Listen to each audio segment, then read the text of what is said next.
It's America's oldest unsolved mystery, a story that has haunted the nation for over 400 years. In 1587, England sent 115 men, women, and children to an island off the coast of North Carolina. They were the first English families, the beginning of a new world. And then they vanished. No bodies, no graves, no sign of a struggle, just silence, and a single, cryptic word carved into a wooden post: Croatoan. They weren't just lost, they were erased. Today, we unseal the file on the Lost Colony of Roanoke. The mission, led by Governor John White, was in trouble from the start. Supplies were low and some local tribes were hostile. After the birth of his granddaughter, Virginia Dare, the first English child born in America, the colonists begged White to return to England for help. Before he left, they agreed on a fail-safe. If they had to move, they would carve their destination into a tree. If they were in danger, they would add a Maltese cross above the name. White promised he would return. He wouldn't see them again for 3 long years. His return was catastrophically delayed by a war with Spain. When he finally landed back on Roanoke Island in 1590, on his granddaughter's 3rd birthday, he was met with an eerie silence. The crime scene was bizarre. The colonists were gone, but the houses and structures had been carefully dismantled, not destroyed. An attack would have left blood, ash, and chaos. This was an organized departure. Then he found the clue. Carved into the settlement's palisade was one word: Croatoan. It was the name of a nearby island, home to their allies, and crucially, there was no Maltese cross.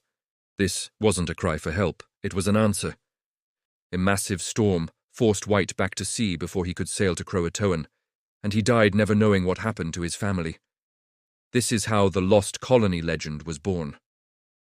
For centuries, the popular theory was a massacre by a hostile tribe. Captain John Smith of Jamestown was even told that Chief Powhatan had killed them. The problem? There's 0 archaeological evidence, no mass graves, no English skeletons from that era. So, what about the Spanish? They considered the colony an act of piracy, but their own meticulous records show they searched for the colony and never found it. This leaves the most obvious answer, the one hidden in plain sight. They didn't vanish. They moved. They went to live with their allies. The word on the post wasn't a mystery, it was a forwarding address. For 400 years, the file was cold. Then, in 2012, a new clue emerged. Using infrared imaging on one of John White's maps, researchers found a hidden symbol for a fort, 50 miles inland, a location called Site X. It suggested a plan B, but the real breakthrough came from digs on Croatoan Island itself, now called Hatteras Island. Archaeologists found a sword hilt, a writing slate, German pottery, and English firearms, all dating to the late 16th century. And they were found mixed directly within the Native American village sites. This is the smoking gun. They were living together, assimilating. The evidence is overwhelming. The colonists went to Croatoan. This isn't a ghost story, it's a story of survival. The Roanoke colonists were not lost. They were starving, abandoned by England, and made a choice. They walked 50 miles south to the only people who could help them, their friends. The colonists likely survived, marrying into the local tribes. Their bloodline continues to this day, woven into the DNA of the native peoples of North Carolina. So why was this story erased? Because for 17th century England, a lost colony was a noble mystery. A colony that went native, choosing to abandon their English identity to survive, was an embarrassment.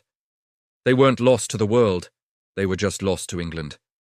Thanks for watching. Don't forget to like and subscribe for more deep dives into history's greatest mysteries.